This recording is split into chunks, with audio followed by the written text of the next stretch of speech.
The intruder never saw Margaret Pearson coming. At 4:32 a.m., when the shadowy figure pried open her kitchen window and slipped inside her modest bungalow, he probably thought he'd found an easy target, an elderly widow living alone at the edge of the town. What he didn't know was that Margaret Pearson had survived things far worse than him, that before she became the quiet old woman who tended roses and baked cookies for the neighborhood children, she had witnessed humanity at its darkest, that her small, weathered hands hadn't always cultivated gardens. They forgot this woman once stormed a battlefield with nothing but a scalpel. As the intruder moved through her darkened home, Margaret's first shot caught him in the shoulder. Her second hit his leg. Both non-lethal, both precisely placed, just as she'd been trained over 60 years earlier. But when police arrived at the scene, they found something nobody expected. And within days, the district attorney was calling for Margaret Pearson to be charged with a felony. This is the story of an 86-year-old war hero who defended her home and found herself on the wrong side of the law.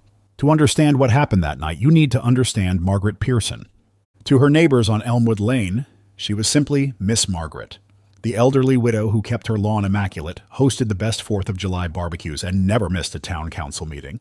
Her white clapboard house with blue shutters was easily recognized by the meticulously tended flower beds and the American flag that hung year-round from the front porch. She was always so proper, remembers Diane Holden, who lived across the street for 20 years. Pearls at the grocery store, thank you notes for the smallest kindness. The kind of lady who'd invite you in for tea served in real china cups. Margaret had lived in that house for 47 years, most of them with her husband Robert, a Korean War veteran who passed away in 2009. After his death, she stayed on alone, declining her children's offers to move in with them. Mom always said she'd leave that house feet first, her daughter Catherine explains. It was where she and Dad built their life after everything they'd been through. Every corner held memories she wasn't willing to leave behind. At community events, people knew her as the elegant, elderly woman who spoke softly but firmly during debates about local issues. She was respected, but not particularly remarkable, until the night that changed everything. What most of her neighbors didn't know was that the gentle grandmother of 5 had once been Lieutenant Margaret Atwood, one of the first surgical nurses to land at Normandy in 1944. Margaret never spoke much about the war. Like many of her generation, she believed some experiences were better left in the past, but the carefully preserved photographs in her study told fragments of her story. A young woman in a mud-splattered uniform, tending to wounded soldiers in field hospitals across France and Belgium. She was just 21 when she volunteered for the Army Nurse Corps, leaving behind her small hometown in Pennsylvania. By 23, she had seen more death than most people witness in a lifetime. The thing about my mother, says her son Robert Jr., is that she was never afraid of hard things. Dad used to say she was the bravest person he'd ever met, and he served with some incredibly courageous men. Margaret's service record, finally shared by her family after the incident, reveals why. During the Battle of Hurtgen Forest, when their field hospital came under artillery fire, Lieutenant Atwood refused evacuation. Instead, she continued an emergency surgery by flashlight as shells exploded nearby. When stretcher bearers couldn't reach the wounded, she ventured into active combat zones with nothing but her medical kit. She never considered it bravery, Catherine explains. She'd say, people needed help, so I helped. That's all there was to it. After the war, Margaret returned home, married Robert Pearson, whom she had met during his recovery from combat wounds, and dedicated herself to building a quiet life. She became a civilian nurse at the local hospital, raised 3 children, and gradually transformed into the sweet elderly neighbor everyone knew. But beneath the surface of that tranquil existence, traces of Lieutenant Atwood remained. The break-in wasn't random. Later investigation would reveal that 3 homes on Elmwood Lane had been targeted that month, all belonging to elderly residents, all during early morning hours when the neighborhood was asleep. For Margaret, the first warning was the sound of breaking glass, then footsteps. She had prepared for this possibility. After a neighbor 2 streets over had been attacked during a home invasion the previous year, Margaret had retrieved something from the back of her closet, a .38 caliber revolver that had belonged to her late husband. The weapon wasn't registered in her name. In fact, after Robert's death, she had never completed the proper transfer paperwork. It was an oversight that would soon become critically important. What happened next unfolded in less than 3 minutes. The intruder, later identified as 37-year-old Eric Mercer, a man with multiple prior convictions for burglary and assault, moved through the darkened house toward the bedroom. Margaret, awakened by the noise, retrieved the revolver from her nightstand drawer. When Mercer pushed open her bedroom door, Margaret issued a single warning, "I have a gun. Leave now." He didn't. Instead, according to police reports, he lunged toward the bed. Margaret fired twice, The first bullet struck Mercer in the shoulder. The second hit his upper thigh. Neither shot was fatal, but both were precisely placed to incapacitate without killing, a distinction that would later prove significant. At 4:36 a.m., Margaret called 911. "I've shot an intruder," she told the dispatcher, her voice steady. "He's alive but bleeding. Please send an ambulance and police. I'll keep pressure on the wounds until they arrive." When officers entered the scene 4 minutes later, they found Margaret kneeling beside the injured man, using torn bedsheets as makeshift bandages to slow his bleeding. The revolver lay on the nightstand, carefully unloaded. "I need to know if he'll be all right," were her first words to the responding officers. The initial police response seemed straightforward. Margaret gave her statement, explaining how she had warned the intruder before firing. Officers noted the forced entry through the kitchen window, the trail of disturbance through the house, and Mercer's prior record. "At first, everyone treated Mom like a hero," Catherine recalls. "The officers at the scene were respectful, even admiring. One of them told her she'd done exactly what she needed to do. But 3 days later, everything changed. The district attorney's office announced they were considering charges against Margaret Pearson for unlawful possession of a firearm, a felony carrying potential prison time. The problem wasn't that she had defended herself. State law clearly protected homeowners who used reasonable force against intruders. The issue was the unregistered weapon. "We understand the circumstances," District Attorney Richard Hines stated in a press conference that sparked immediate controversy. "But the law is clear. The firearm used in this incident was not legally in Mrs. Pearson's possession. We cannot simply ignore violations of our gun laws regardless of the sympathetic nature of the case." The announcement sent shockwaves through the community. Local news outlets ran stories with headlines like 86-year-old hero or criminal, and "War nurse faces prison for defending her home." Margaret herself remained characteristically composed. "I understand the law is the law," she told her increasingly worried family, "but I would do the same again to protect myself." The case quickly transformed from a local incident to a lightning rod for broader debates about gun rights, self-defense, and the purpose of prosecution. Signs appeared in yards throughout town: "Stand with Margaret and prosecute criminals, not victims." The local VFW post organized a rally in her support. Veterans from 3 states drove in to stand outside the courthouse with signs highlighting her WEP2 service. But the community wasn't entirely unified. A smaller but vocal contingent argued that gun laws existed for good reason, and that making exceptions would undermine their purpose. "Nobody is saying what she did was wrong," argued City Councilwoman Teresa Wilson in a heated town hall meeting. "But we can't have a system where people pick and choose which laws to follow."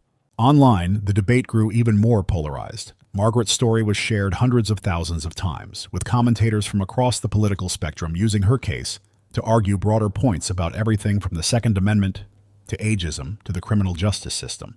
Through it all, Margaret remained largely silent, declining interview requests and rarely leaving her home, where a rotation of neighbors and veterans stood the informal guard to keep reporters at bay. "Mom just kept saying this wasn't about politics for her," Robert Jr. explains. "It was about staying alive when someone threatened her in her own home. Nothing more complicated than that." As the case moved toward a potential indictment, Margaret's family grew increasingly concerned about her well-being. At 86, with moderately high blood pressure and arthritis, the stress of potential criminal proceedings posed real health risks. "We were terrified," Catherine admits. "The idea of our mother, a woman who served this country, who saved American lives, potentially facing prison in her final years, was unbearable." 3 weeks after the incident, Margaret agreed to a single interview with a respected local journalist who had covered veterans' issues for decades. It was during this conversation that the public got its first real glimpse of the woman behind the headlines. The reporter asked if she regretted her actions. "Young man," Margaret replied with unexpected firmness, "I spent 2 years watching good men die because they didn't have enough protection. I swore then that I would never be defenseless if I could help it. That promise doesn't expire with age." When asked about facing potential charges, something changed in her demeanor. Those present later described it as watching the gentle grandmother transform before their eyes into the battlefield nurse she had once been. "I faced artillery fire in France to save lives," she said. "I can face a courtroom in my hometown." Then she added the line that would eventually appear on T-shirts and bumper stickers across the country. "I was Lieutenant Atwood before I was Miss Margaret. That woman is still in here." The interview transformed public perception. Margaret was no longer just a sympathetic elderly victim, but a woman with remarkable strength forged through extraordinary service, someone who had already sacrificed for her country and was now being asked to sacrifice again. As pressure mounted, District Attorney Hines faced a difficult decision. The law was clear. Margaret had possessed an unregistered firearm, But prosecutorial discretion existed for cases exactly like this one.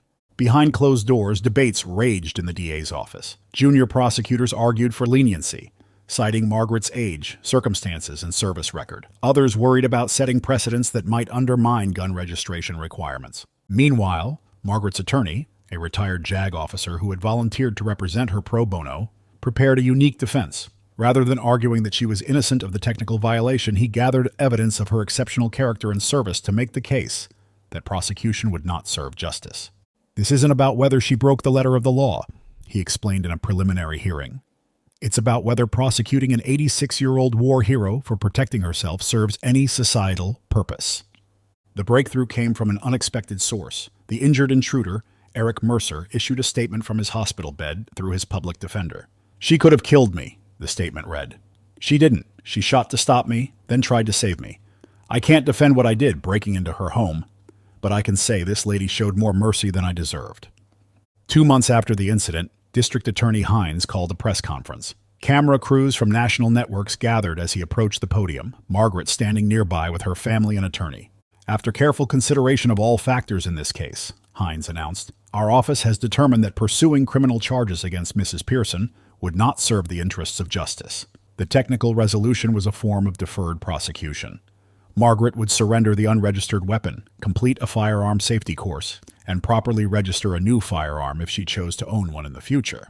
But the DA's closing statement revealed the true nature of the decision. "Sometimes the law requires us to balance technicalities against human realities," he said. "Mrs. Pearson's extraordinary service to this country, her clear intent to defend rather than harm, and her actions in rendering aid to her attacker demonstrate a character deserving of consideration." Margaret stepped to the microphone briefly. "I respect our laws," she said simply. "I also believe in protecting innocent life. It's what I was trained to do. I'm grateful this ordeal is over, and I thank everyone who stood by me." Later that afternoon, she received a visit from the police chief, who personally delivered the paperwork for her to legally register a new firearm. A gesture that spoke volumes about how the community had ultimately resolved the tension between law and justice. Today, Margaret still lives in her house on Elmwood Lane. Though her children take turns staying with her, she still tends her garden and bakes cookies for neighborhood children. But the community sees her differently now, not just as a sweet elderly neighbor, but as someone whose quiet exterior conceals extraordinary strength. The case prompted the state legislature to review laws regarding inheritance of firearms, eventually passing what became known as the Margaret Pearson Act, creating a grace period for registration after the death of a spouse. As for Margaret herself, she remains characteristically modest about the entire affair. "I'm no different from anyone else who served," she insists. "We all did what needed doing then, and I simply did what needed doing now." But her new legally registered revolver stays in her nightstand drawer, because Lieutenant Margaret Atwood learned long ago that the world isn't always safe, and Miss Margaret Pearson never forgot. What would you do if faced with Margaret's impossible choice? Let us know in the comments below. And don't forget to like and subscribe for more stories about ordinary people in extraordinary circumstances.